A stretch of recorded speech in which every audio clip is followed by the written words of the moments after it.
ಒಂದು ಎತ್ತಿನೊಳೆ ಪ್ರಾಜೆಕ್ಟ್ ಏನಿದೆ ಅದು ನಾವು ಅದೇ ಕೆಲಸನ ನಮ್ಮ ತುಮಕೂರು ಭಾಗದಲ್ಲಿ ಮತ್ತು ಹಾಸನ ಭಾಗದಲ್ಲಿ ಅವರು ನಮಗೆ ಕೆಲಸನ ನಿಲ್ಲಿಸ್ಬಿಟ್ಟಿದ್ರು. ನಾವು ಅಲ್ಲೇ ಅರ್ಧ ಕೆಲಸ ಮಾಡಿಬಿಟ್ಟಿದ್ವಿ.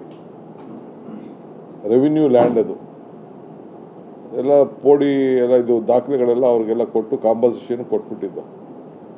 ಸೊ ಅದಾದಮೇಲೆ 40-50 ವರ್ಷದಿಂದ ಅವರಿಗೆ ಲ್ಯಾಂಡ್ ಗ್ರ್ಯಾಂಟ್ ಕೂಡ ಆಗಿತ್ತು.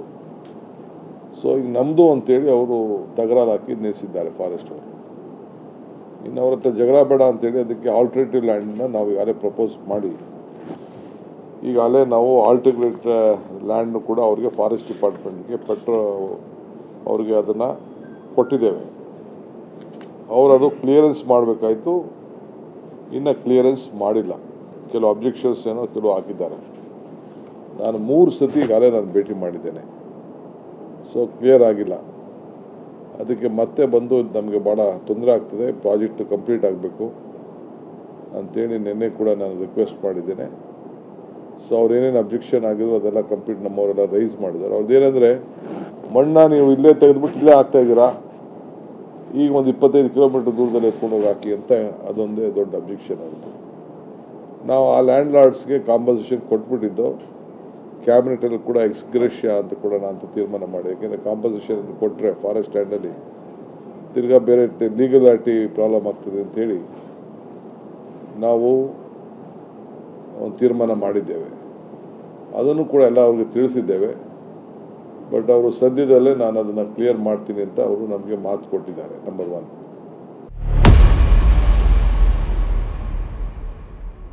ಎರಡನೇದು ಮುಖ್ಯವಾಗಿ ನಾವು ಕಳಸಾ ನಾಲಾ ಮಾದಾಯಿ ಪ್ರಾಜೆಕ್ಟು ಇದೇನು ಉಳ್ಕೊಂಡಿದೆ, ಈ ಫಾರೆಸ್ಟ್ ಕ್ಲಿಯರೆನ್ಸ್ ಬಗ್ಗೆ ಅದು ಹಿಂದೆ BJP ಗೌರ್ಮೆಂಟ್ ಇದ್ದಂಥ ಸಂದರ್ಭದಲ್ಲಿ ಅದನ್ನು ನಾವು ಈಗಾಗಲೇ ಆಗೋಯ್ತು, ಕೆಲಸ ಮಾಡಬೇಕು ಅಂತ ಹೇಳಿದ್ರು. ನಾವು ಟೆಂಡ್ರು ಕೂಡ ಕರೆದು ಬಿಟ್ಟಿದ್ದೀವಿ. ಈ ಮಧ್ಯದಲ್ಲಿ ಈ ಗೋವಾ ಗೌರ್ಮೆಂಟ್ ಅವರು ನಮಗೆ ಶೋಕಾಸ್ ನೋಟಿಸ್ ಇಶ್ಯೂ ಮಾಡಿದ್ದಾರೆ. ಫಸ್ಟ್ ಟೈಮ್ ನನಗೆ ಗೊತ್ತಾಗಿದ್ದು ಶೋಕಾಸ್ ನೋಟಿಸ್ ನಮಗೆ ಇಶ್ಯೂ ಮಾಡಿದ್ದಾರೆ. 9/1/2023 ಇಶ್ಯೂ ಮಾಡಿದ್ದಾರೆ.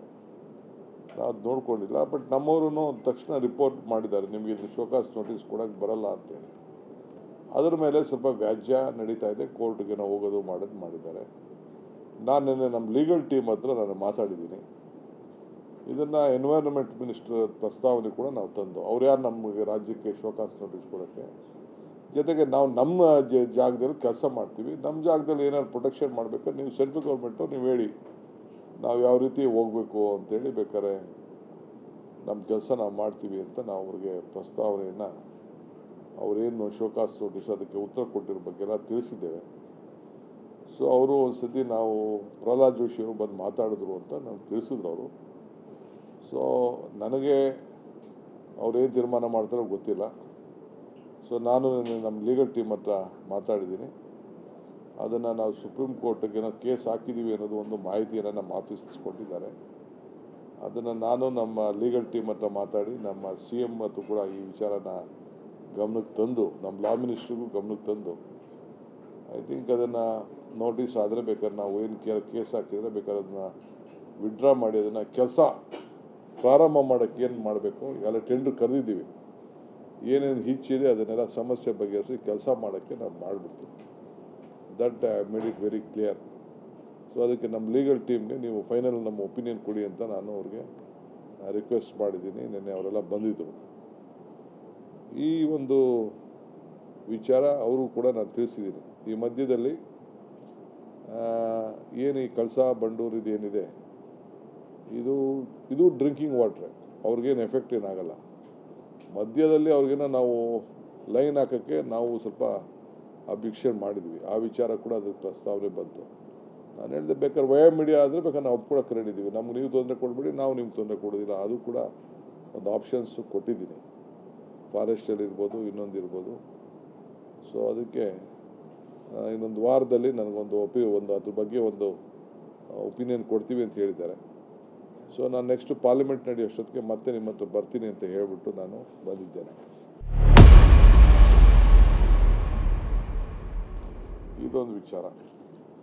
ಮೂರನೇ ಭಾಳ ಪ್ರಮುಖವಾದ ವಿಚಾರ, ಮೇಕೆದಾಟು ವಿಚಾರ ಅದು ಕೂಡ ಈಗ ನಮಗೆ ಈಗಾಗಲೇ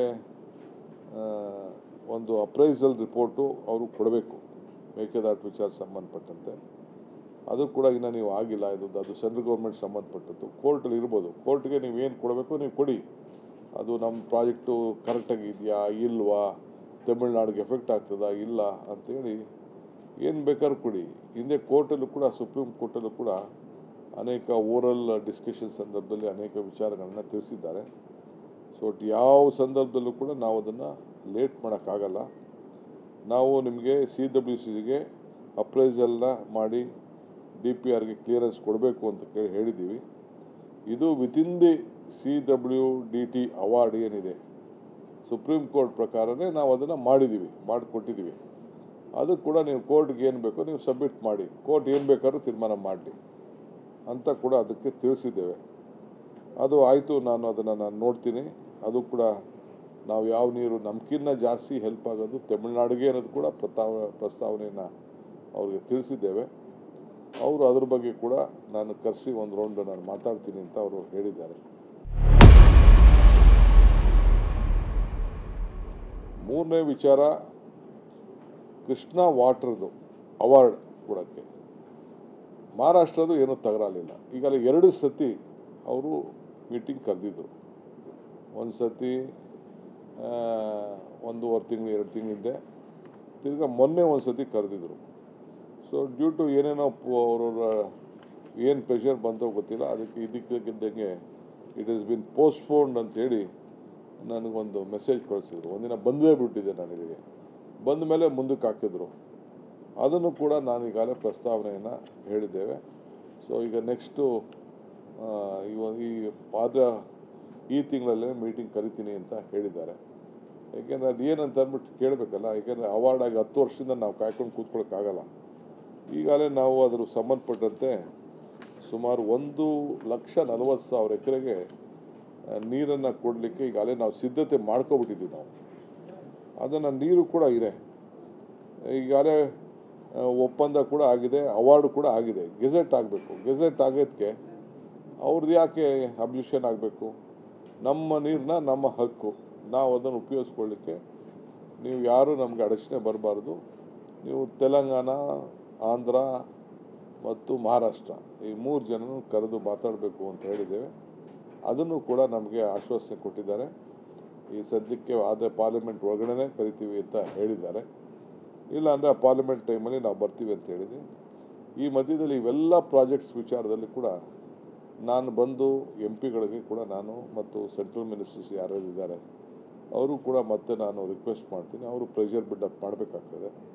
ಪೊಲಿಟಿಕಲಿ ಇಡೀ ರಾಜ್ಯ ಒಗ್ಗಟ್ಟಾಗಿ ಇದ್ರ ಬಗ್ಗೆ ಎಲ್ಲ ಪ್ರಾಜೆಕ್ಟ್ ಬಗ್ಗೆ ಫೈಟ್ ಮಾಡಬೇಕಾಗ್ತದೆ.